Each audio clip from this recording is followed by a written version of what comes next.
kita akan berkenalan dengan bangsa jin. Kalau sudah kita berbicara tentang perkenalan dengan mereka, jelas di sini kita akan mengungkap siapakah jin yang sebenarnya. Siapakah jin yang sebenarnya?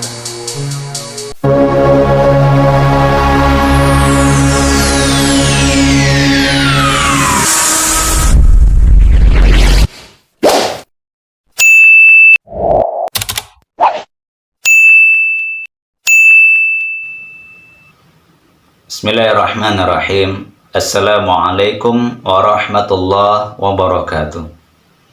Alhamdulillah, wassalatu wassalamu ala rasulillah wa ala alihi wa sahbihi wa mawala. Rabbi syrah li sadari wa yassir li amri wa hlul uqdatan min lisani yafqahu qawli, amma ba'd. Kembali bersyukur kita kepada Allah atas semua nikmat dan karunia yang telah dianugerahkan kepada kita.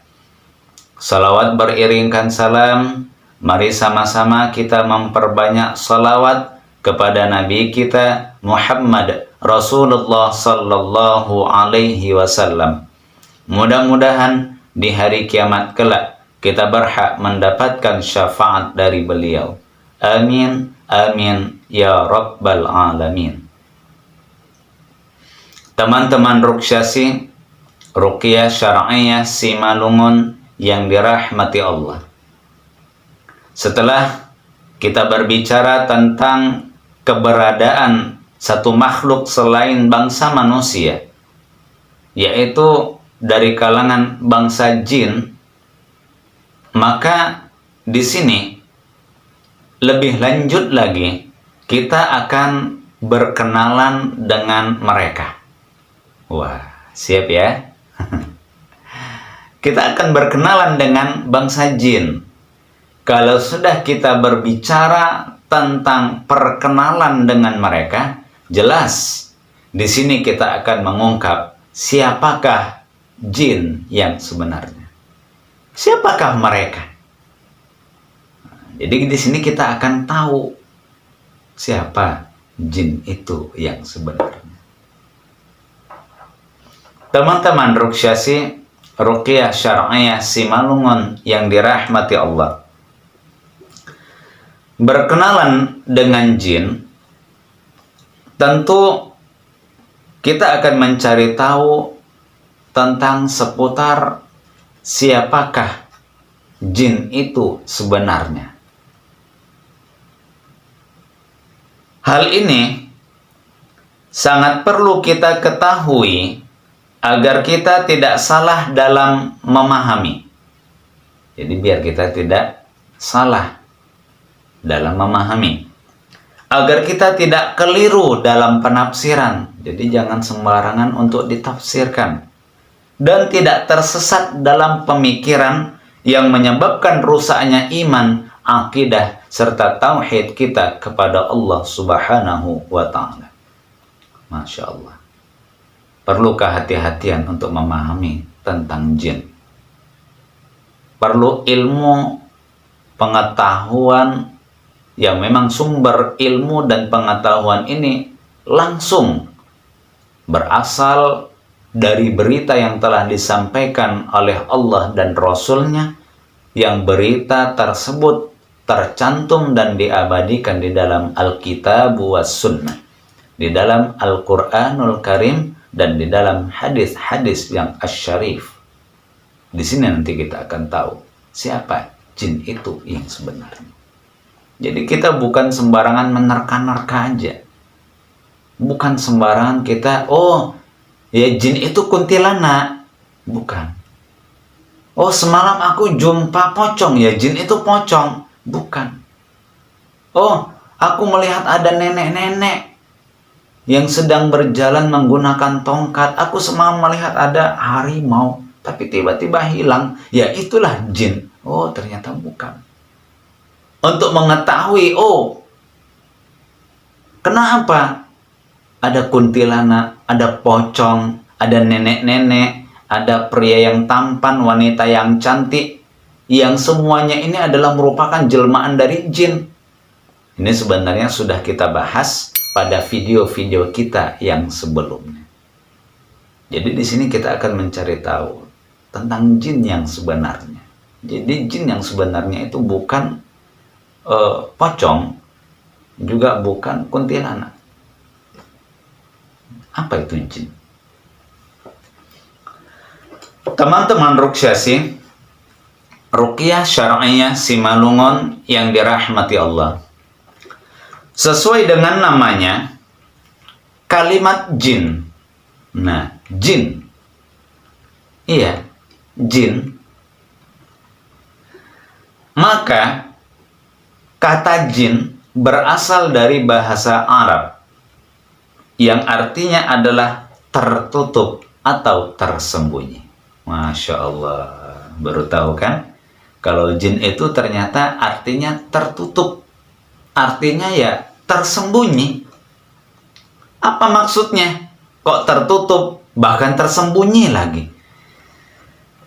Yang artinya adalah dikatakan tertutup karena wujudnya tertutup oleh indera pandangan manusia. Masya Allah, tertutupi wujud aslinya. Nah, jadi ya nggak terlihat gitu.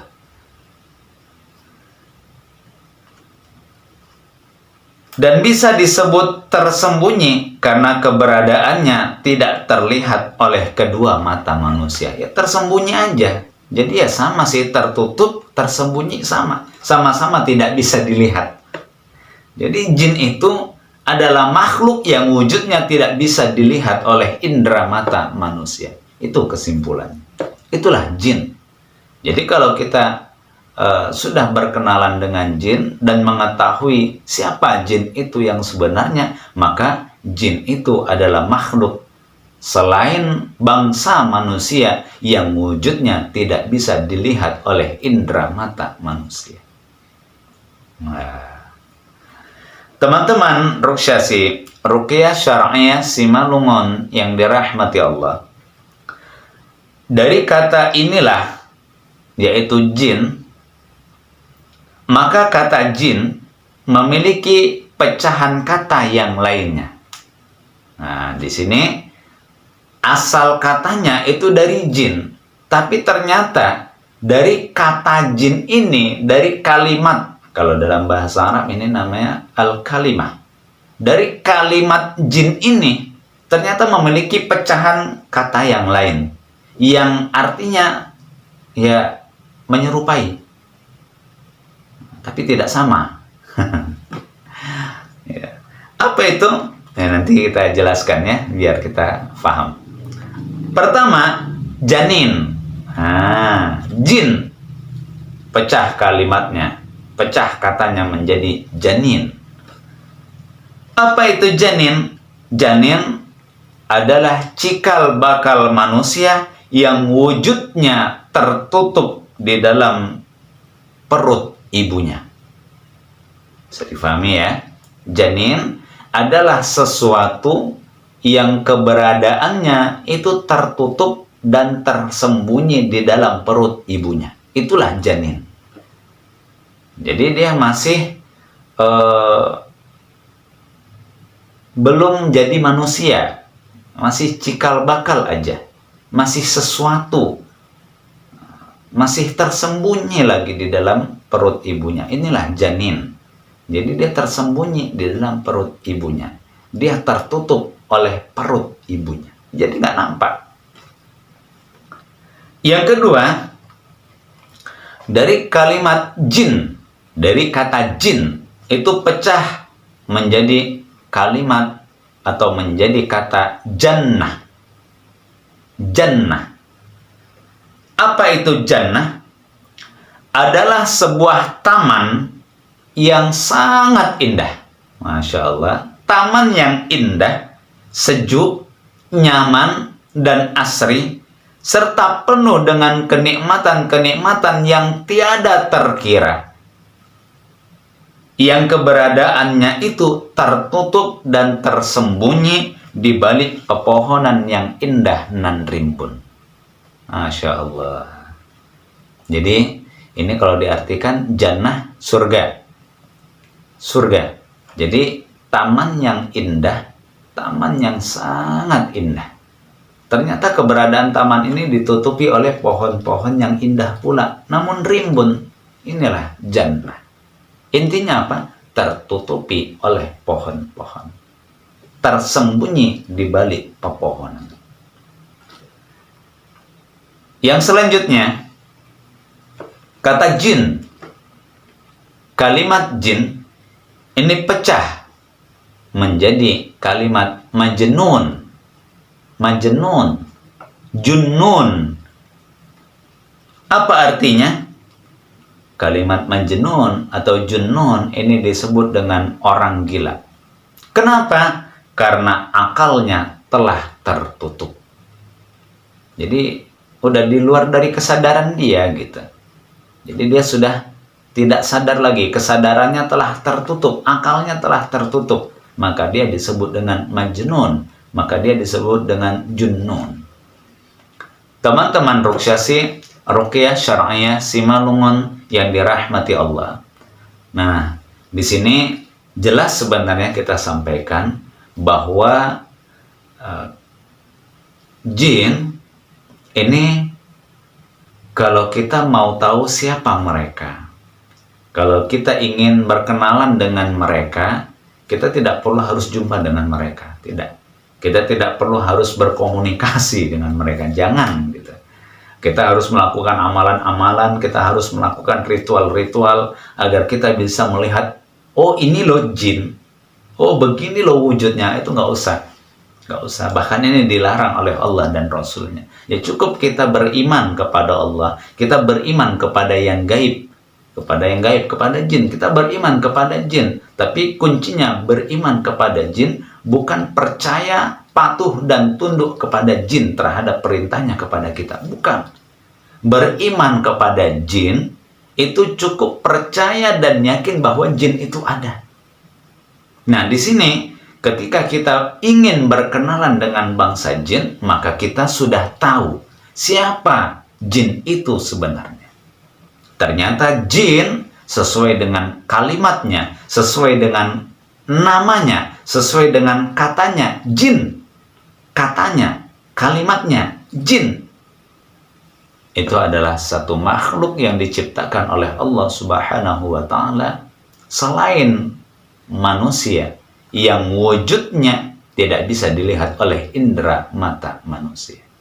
Kalau manusia jelas adalah satu makhluk yang telah diciptakan oleh Allah Subhanahu wa Ta'ala yang wujudnya bisa dilihat oleh indera mata manusia. Tapi kalau jin tertutup dan tersembunyi, tidak bisa dilihat oleh mata manusia, tersembunyi dari pandangan manusia. Maka di sini kita mengutip tentang sebuah dalil yang berasal dari Al-Quran, Surah Al-A'raf ayat 27. Surah Al-A'raf ayat 27. A'udzu billahi minasyaitonir rajim. Innahu yarakum huwa wa qabiluhu min haitsu la tarawnahum. Sesungguhnya dia, iblis, jin, wa qabiluhu, beserta bangsanya, beserta pengikut-pengikutnya, beserta tentara-tentaranya, min haitsu la tarawnahum, mereka itu bisa melihat kamu dari suatu tempat yang kamu tidak bisa melihat mereka. Jadi di sini jelas bahwa Allah Subhanahu wa Ta'ala sudah memberikan kabar kepada kita di dalam Al-Quran. Jin itu bisa loh melihat manusia, iblis itu bisa loh melihat manusia, tapi manusia tidak bisa melihat jin. Manusia tidak bisa melihat iblis dari suatu tempat yang dimana kita tidak bisa melihat mereka. Dimanapun kita berada, kita tidak bisa melihat mereka. Dan sedang apa kita tidak bisa melihat mereka. Tapi mereka bisa melihat kita. Dan ini selama kita hidup di dunia. Mudah-mudahan bisa kita mengerti dan bisa kita fahami bersama. Semoga Allah memberikan ilmu pengetahuan yang bermanfaat kepada kita, meneguhkan keyakinan dan keimanan kita kepada Allah Subhanahu wa Ta'ala, bahkan menjadikan hati kita percaya dan yakin terhadap makhluk gaib, khususnya dari kalangan bangsa jin, sehingga kita bisa lebih dekat lagi kepada Allah Subhanahu wa Ta'ala, bukan untuk mencari amalan-amalan, melakukan ritual-ritual hanya untuk bisa masuk ke alam mereka. Ini tidak perlu, dan kita harus mencari tahu seperti apa wujud mereka juga tidak usah. Oh, aku ingin berkomunikasi dengan mereka, dan ini juga tidak ada artinya. Karena kalau ini nanti kita lakukan, malah kita bisa menjadi kafir kepada Allah Subhanahu wa Ta'ala, jatuh kepada perbuatan yang syirik dan diharamkan oleh Allah Subhanahu wa Ta'ala. Haram hukumnya. Barakallahu fikum, billahi taufiq wal hidayah. Wassalamualaikum warahmatullahi wabarakatuh.